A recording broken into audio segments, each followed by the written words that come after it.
welcome back to another music class. We're going to continue learning about Peter and the Wolf this week. We have already met 4 of the characters. We're going to get to them in just a second.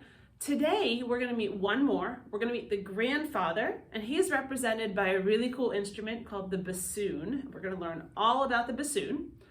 And then we have a really cool project to do at the end of today's class. So before we get started, we're going to do a quick review.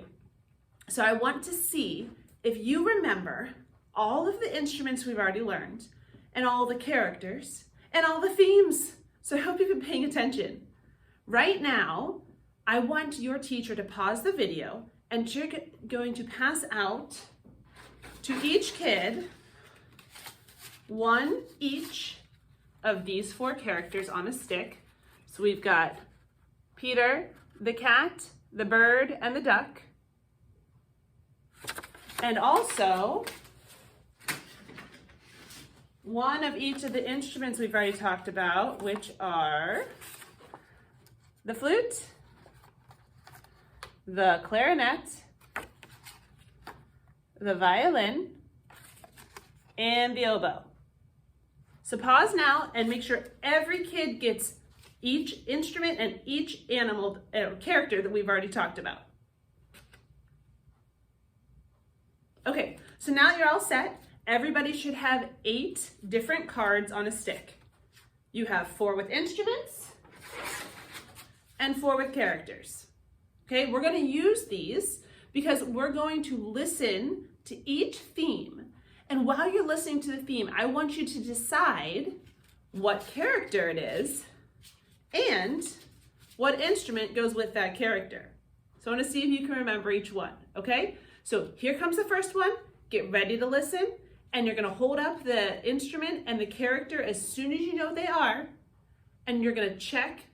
We'll check it together at the end, okay? Here we go.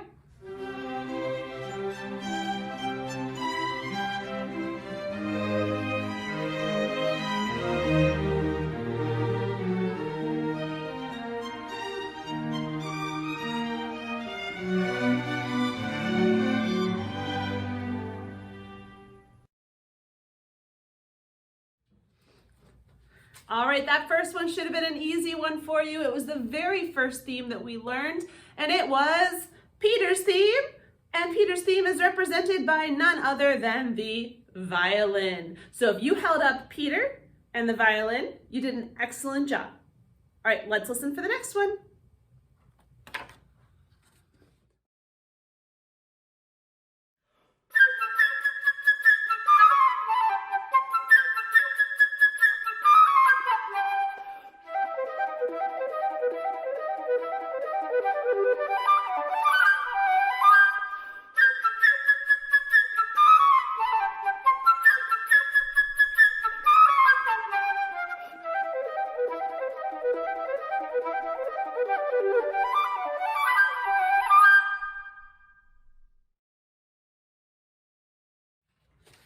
All right, let's see who got this second one right. If you said it was the bird, and that bird was represented by a flute, excellent job. You're doing really well.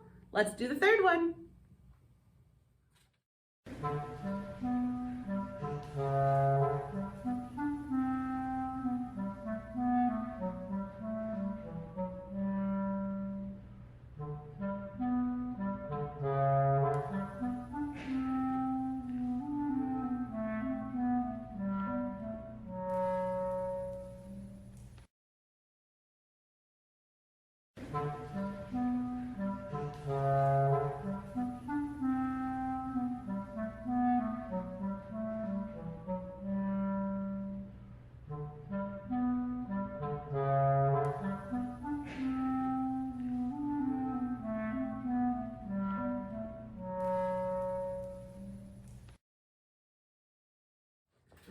All right, so these next 2 get a little harder, don't they?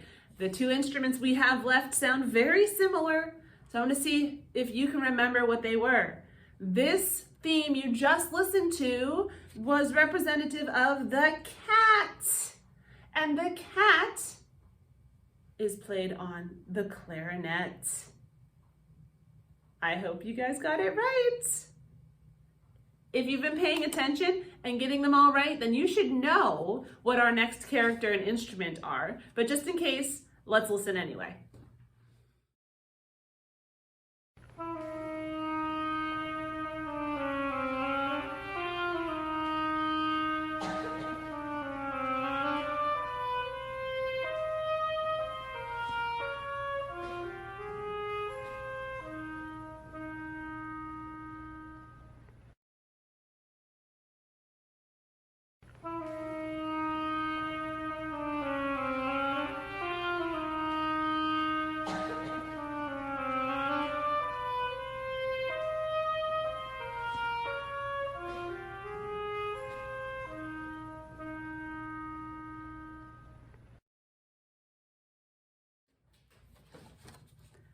Okay, so that was our last one, and you guys all should know that it was the duck, and that was our only animal we had left, and it is represented by the oboe. Remember, the oboe is very much like a clarinet, except it has that double reed at the top, and it sounds a little, well, duckier, to be honest.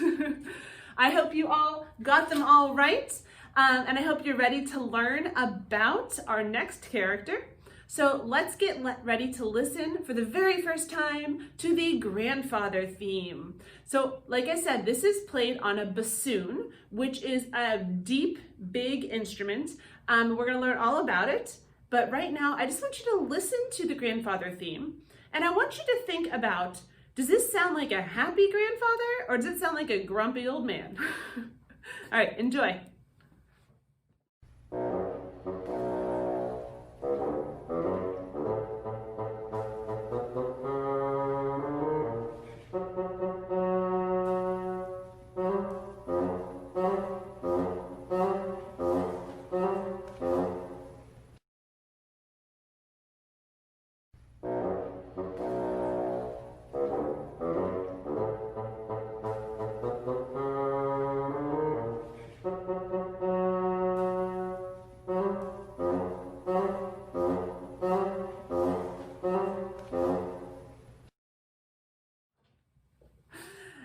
I hope you liked that one. That one's a fun one to me. So I asked you to think about whether he was happy or grumpy. And if you said grumpy, then you got it right. So he is supposed to be like this grumpy old man walking around. So this time, when we listen to it, I want you to pretend to be a grumpy old man. And you can hobble around your classroom. Maybe your back hurts and you have to bend over. Maybe you have a cane. Maybe you're just gonna shake your finger at all those little kids running around on your yard. So you have fun with it, listen to it again, and embrace your inner grumpy man.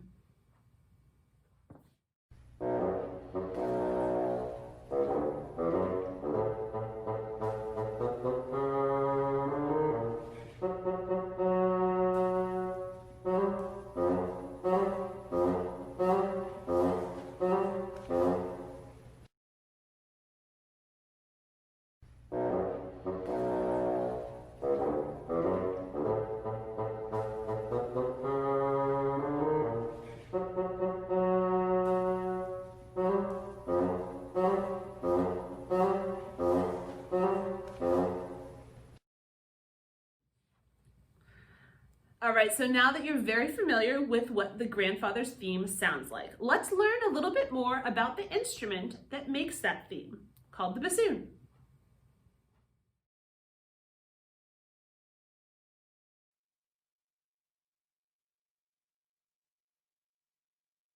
My name's Amy Harmon and I'm principal bassoon of the Philharmonia Orchestra. The bassoon is a woodwind instrument and you play it by using double reeds, which are so called because it's two pieces of bamboo tied together, and when you blow it vibrates. You then attach it onto this metal pipe, which is called a crook, and the air goes in all the way down and up again. It's got a series of holes which are open and closed by pressing keys which change the pitch. It's got a very large range and you can play very low. And then also very high. And then everything in between.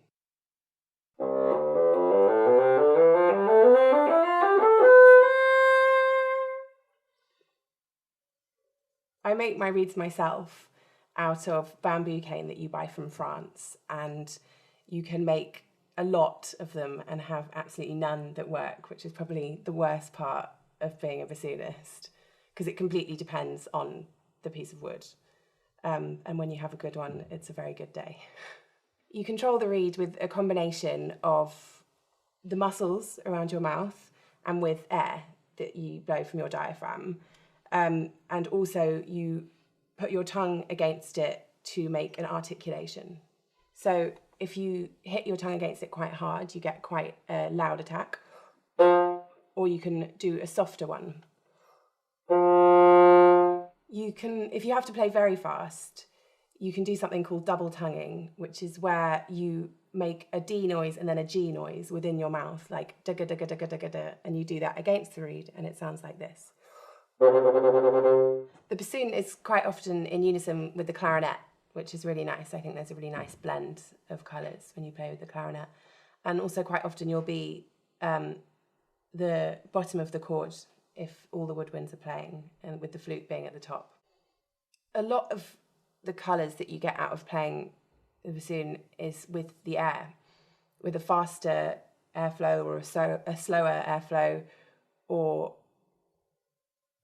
a lot of air at one time and then less, and with that you can control vibrato and dynamics and just the character of the instrument, really. People can do vibrato in different ways, but I like to do it with my airflow, which is controlled by your diaphragm at the bottom of your stomach. And so you sort of push and release quickly to make the airflow change. A note without vibrato would sound like this. And with. And it's really nice to use when you're trying to play expressively or dramatically. It's nice to add it and then take it away. You can also play very lyrically on the bassoon. It has a register called the tenor register, where a lot of really nice tunes are written, and you can play nicely legato, and it has quite a singing sound.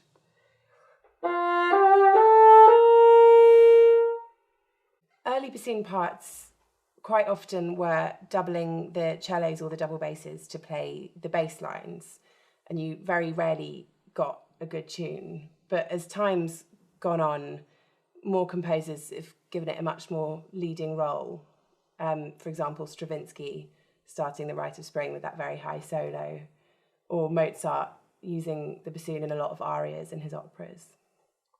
Beethoven is probably one of my favourite composers for bassoon writing. He writes so beautifully, and he can put you in any section of the orchestra. You could be playing with the horns and then the cellos and then have a really nice tune all on your own, and it's such fun to play. It's quite exhausting, but it's very fun.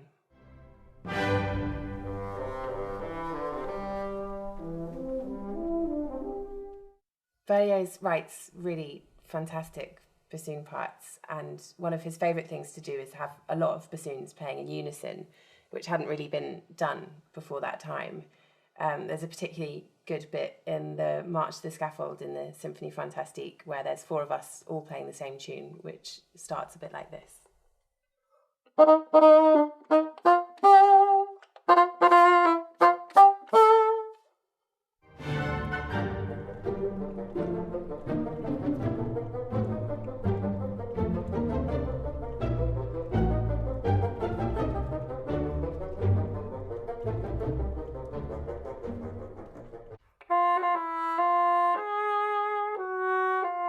The bassoon's quite heavy, so you need some help in holding it up.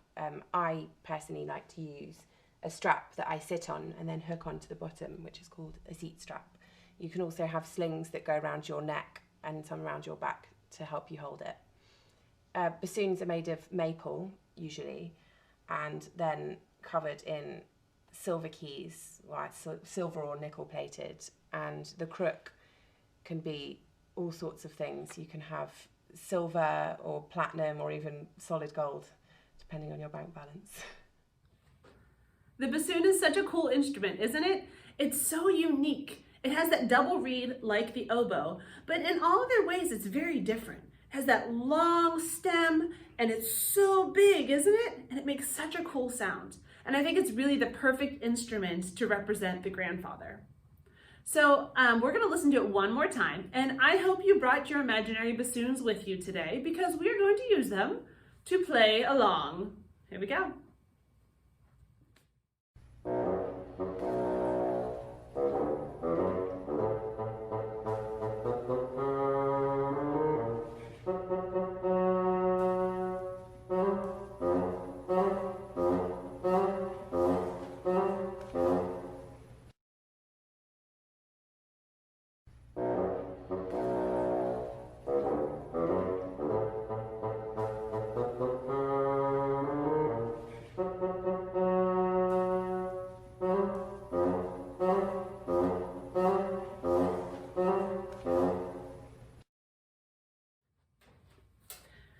All right, we are now experts on 5 of the characters from Peter and the Wolf and 5 instruments.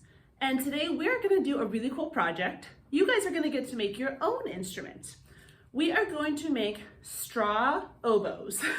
Or if you want, you can make a straw bassoon because I have these really cool long bendy straws you can use, okay? So your teacher is going to pass out 1 straw to each kid, and you are going to take your straw and you're gonna take the tip of it, so about 1 inch, and you're gonna bite it like this.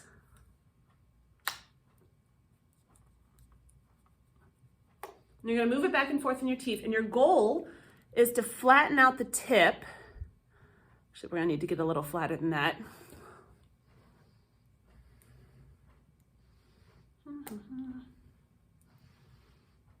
You really kind of have to rub at it to get the tip nice and flat.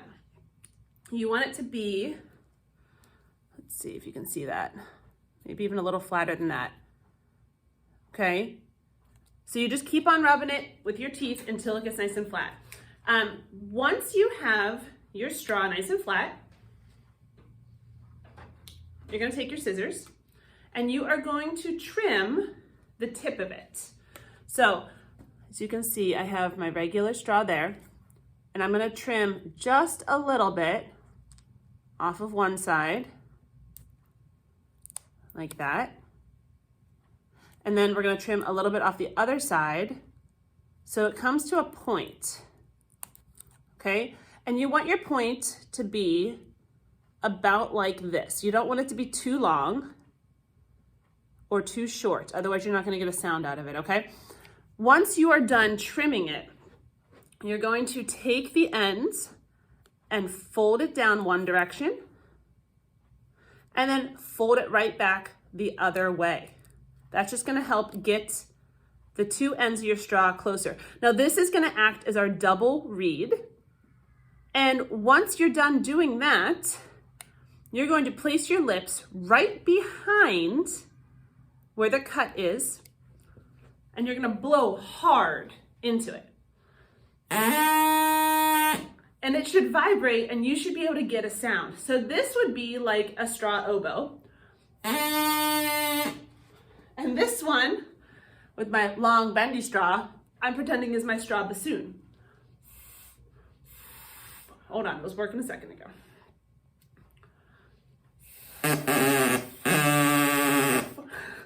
See, even with just my straws, we get a sound difference because this one has a longer tube than this one.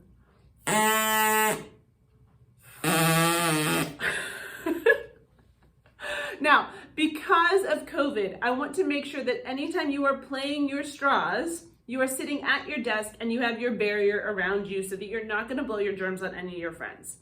Also, when you are done making and testing out your straw instruments today, you're going to put them in your backpacks and take them home. That way you can share them with your family and you won't be sharing your germs with anybody else. So, if you are having trouble getting a sound out of your instrument, you may need to adjust your cuts. It might be either too short or too long. It's fine. You've got a whole lot of straw to work with. If you need to adjust your cut, you can adjust your cut. Or your reed may not be close enough together, so you just bend it again, back one way, then the other. Or you might just not be blowing hard enough. You saw how it took me a couple tries to get a sound out of this one? I'm blowing really, really hard, so it takes a little bit of practice, okay? But keep on trying. You can take them home and practice with them. I'm sure your parents would love it.